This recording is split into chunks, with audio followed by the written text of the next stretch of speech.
Hello there, and welcome to the 10 Creative Commandments. These are practices that will help you thrive not only in this film industry, but in everyday life. Let's get into it.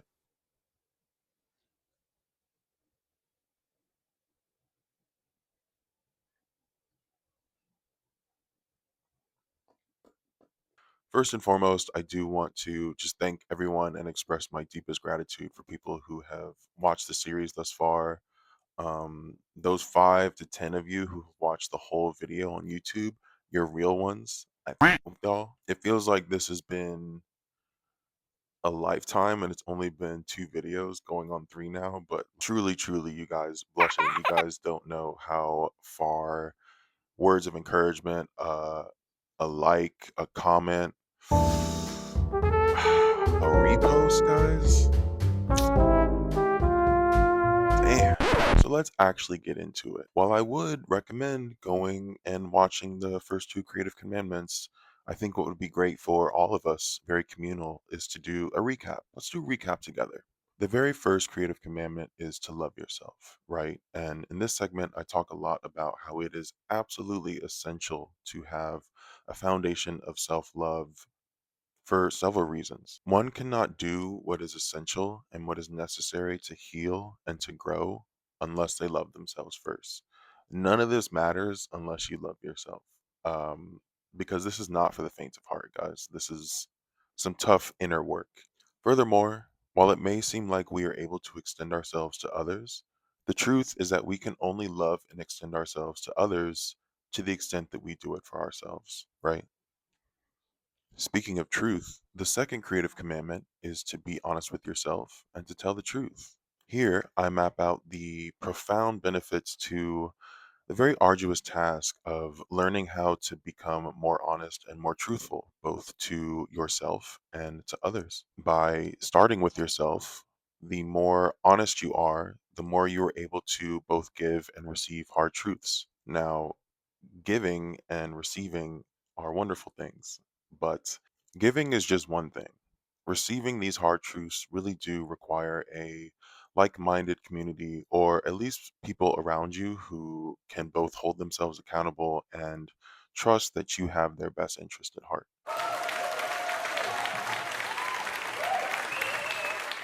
That was really easy, wasn't it? It's almost as if I didn't need to make 2 15-minute videos to get that across. But what can I say, guys? I'm a yapper. I love to yap. You should still go watch the videos. I think there's a lot of gems in there. Um, and I worked really hard on them. And you get to see my face more. Now, as we continue with these commandments that offer practices you can adopt in everyday life, I want you to try to think of yourself as an armorer. What the hell did you just say? Armorer. Armor. Ultimately, the more that you adopt these practices, the more you will start to see the makings of an armor, or I guess a protective casing formed by maturity and emotional intelligence. Ladies, who doesn't love that in a man? Men, who doesn't love that in a woman? Am I right? Am I right? These are essential because not only will they allow you to move on with the creative commandments and your growth, in doing so, they will also protect you from any outside influences or impressions that could veer you off course. And there are a ton of them. I am personally a healing perfectionist, so I don't like to use the term practice makes perfect, but practice certainly makes familiarity, and I think that that is so important. At first, the armor might feel a bit, clunky and generic and cheesy and corny, and soon you will get used to the weight and the feel of it, and eventually it will dissolve into a part of you, almost like a second skin or a callus. So, with those visuals in mind, I would like to introduce you all to the next and third creative commandment, which is the third creative commandment: don't take things personally. This one will be great for me because maybe like you, I am someone who has to consistently remind myself of these commandments and these practices in order to just Get out of bed. To those of you who know what I'm about to say, I am what astrologers call as someone who has a stellium, What the hell? which is how astrologers basically describe an unusually powerful emphasis in one sign or area of life. I am a Scorpio. I'm a very passionate, very, very sensitive person. Love me! Love me! And so I certainly have a very high capacity to take things personally.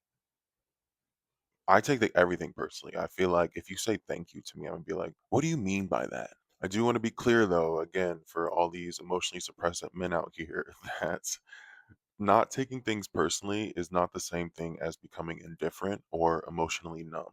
It's about protecting your sense of self from becoming dependent on opinions, moods, and actions of others. So, untrained or I suppose unfamiliarized, this can really prevent me from properly discerning how love shows up in my life.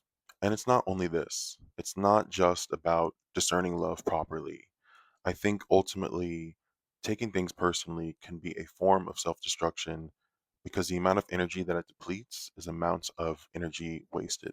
I think a really good place to start with this one is that you have to realize that we are all the main characters of our own lives.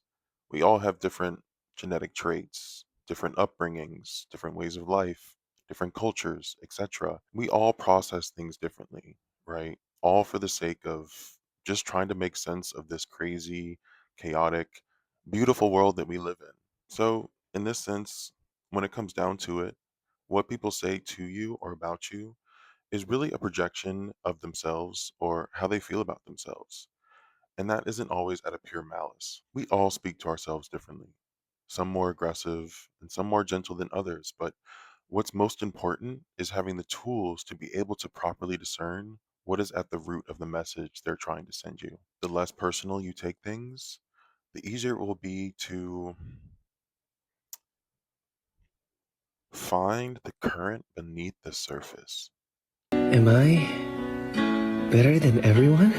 I'm going to write that down. No, guys, in all seriousness, there is a huge emphasis on community in the filmmaking industry, which basically looks like being able to work with all different types of people, regardless of their own opinions or biases.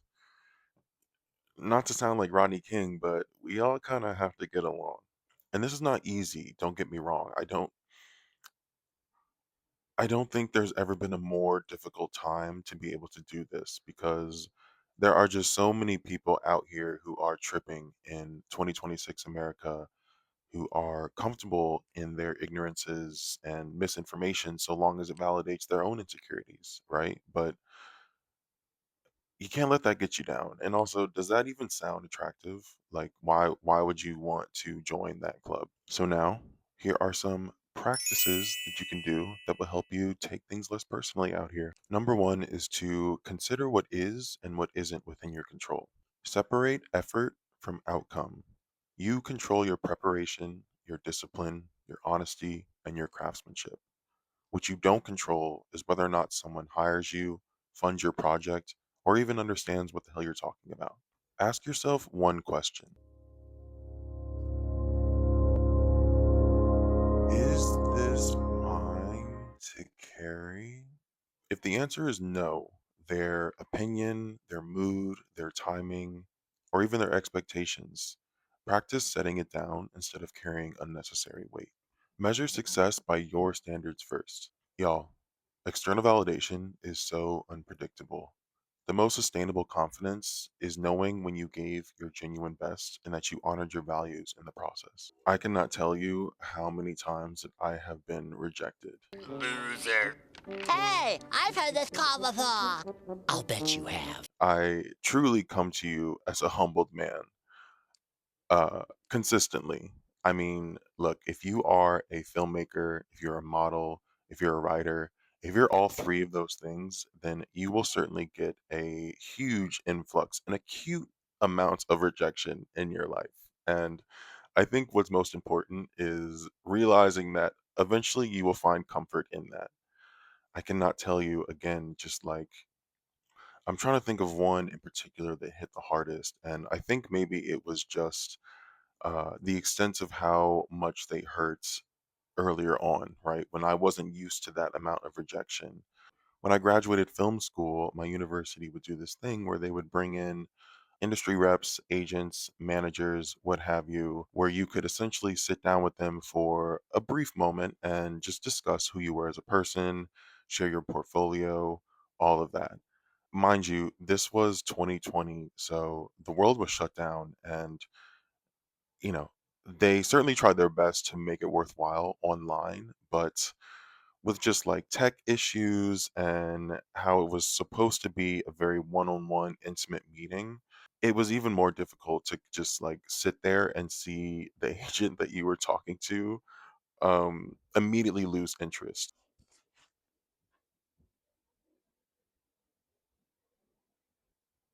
No. It was horrible. Um, you could kind of just tell that people didn't want to be there. Obviously, they had, other things going on during the pandemic. I would say it was a very humble introduction into the industry because I was just so confident going into it with all of the scripts that I had written throughout the 3 years of being there. But again, in that hardship, in that humility, I did learn so much about myself and where I was at that point in my career. It took some time to not take all of those rejections personally, but whether or not I knew I was doing it, I was actively participating in these practices that I'm talking about today.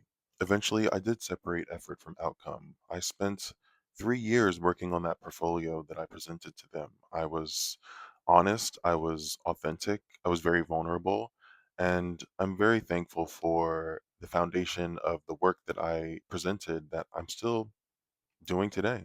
There was so much that was not mine to carry during that time. Again, during the pandemic, when people's lives were completely upended and stress was just the common denominator of all of our lives, I really had no control over how they showed up and really only control over how I showed up. Again, external validation is so unpredictable. Everything that I could have controlled during those meetings, my values, my discipline, my hard work, my passion, and how I showed up during those meetings, were all honored. And at the end of the day, that's all that I can ask for. Number two, assume there is a story that you cannot see. Curiosity also creates compassion. Instead of asking yourself, why are they doing this to me? Instead, consider asking, what might they be carrying? And you might not always get the answer, but the question itself does soften resentment. Something that I think is very important in today's time, especially when you find yourself working with all different types of people, is that understanding does not require agreement. While very difficult, you can still acknowledge someone's perspective without accepting it as truth about yourself. Look, I talk about it in my last video. I am a big ass zesty black man. I'm just, I'm calling a spade a spade.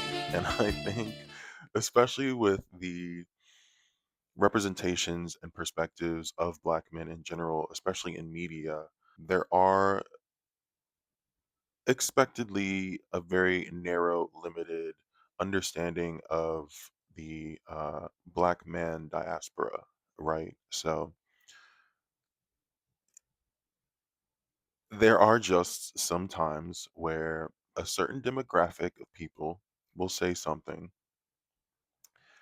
that clearly shows me immediately that they do not have any black friends or really just have been around black men in general. I'm not judging you, I'm judging your words. And when I say demographic, it's not just gender or race or ethnicity, it's also age. I think people forget that humor and sensitivity varies through the generations, right? Look, any black or brown or marginalized group will understand what I'm talking about when I mention the microaggressions that I run into on a daily basis, whether it's in everyday life or especially at work, whether intentional or unintentional, these are very brief verbal, behavioral, and sometimes environmental racial slights that can come across as derogatory or even hostile. I think there is a lot to consider when talking about people's discomfort towards black and brown and marginalized people. You just want to be black. More specifically, black men. And For anyone who is wanting of a thorough breakdown, I would really just recommend picking up a book. James Baldwin is a good place to start. For the sake of the series, I think there's a lot to be said about people's unfamiliarity turning into resentment and then fear. I think what's most important here is to consider again people's experiences, fears, and their own insecurities, as well as not accepting their own perspective of you as a truth of yourself in order to move forward. And to that point, number three is to let feedback inform and not define. It is absolutely essential that you separate the work from your own identity. Whether it's a script or a painting or an audition or a performance, these are things that can improve over time, right? It does not mean that you are inadequate. Even unfair criticism occasionally contains something useful. I would personally take that wisdom and leave the unnecessary shame behind. Leave it at the door. Also, remember that taste is subjective. One person may reject the very thing another person celebrates. Don't confuse preference with objective truth. Number four is to build an identity that exists outside of achievement. If your value depends on success, failure becomes an identity. You must ground yourself in who you are and not just what you've accomplished. Really try to practice becoming someone that you're proud of and not just someone that others admire. I cannot stress this one enough. You should create because it is who you are as a person and not proof that you matter. In that way, recognition becomes a bonus instead of a necessity. The proof that I can look to is how long I've been doing this for. I certainly would not be able to make it in this industry if I was not practicing this. And I'm only just starting. I mean, 10 years is nothing when you consider how long people work to make their dreams come true, to fulfill their career goals. If I'm taking everything personally, if I'm not creating for the game, for the love of the game, for the love of the art, as a means of self-expression, then I would have been long gone.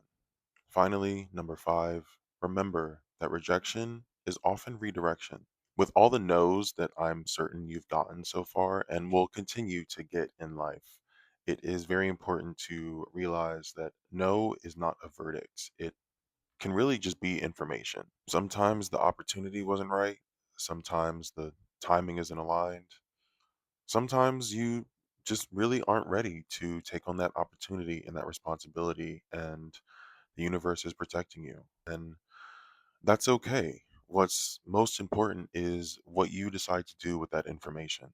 Wherever you are in life, you have to know that a creative career accumulates rejection. The people that we admire, the people that we see on billboards and the big screen, are not the ones who avoided rejection. They're the ones who kept creating anyway. The greatest mistake that a creative could make, or really anyone for that matter, is letting one person's decision become their own self description. I mean, sure, a casting director, an agent, a producer, all of these people can reject your proposal. But can they define your potential? Are they God? You don't know me. You're not God. All right, y'all, let's get some final words in. Taking responsibility is healthy. Taking everything personally is exhausting. The world will always have opinions about you and your work. Your responsibility is to make sure that those opinions do not become louder than your own personal conviction. Guys, thank you so much for watching this next video. I'm so excited to continue doing this. We're down three, we've got seven more. Wow, I might be doing this until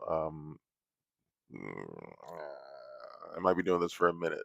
Um, but it gets easier every time, man. It really does. I'm so thankful for all of you guys, for this community that I'm building. I'll see you next time. You guys can't see my other hand off screen, but I'm constantly doing this. I'm constantly going like this or like this. And maybe it's because my sleeves are too short.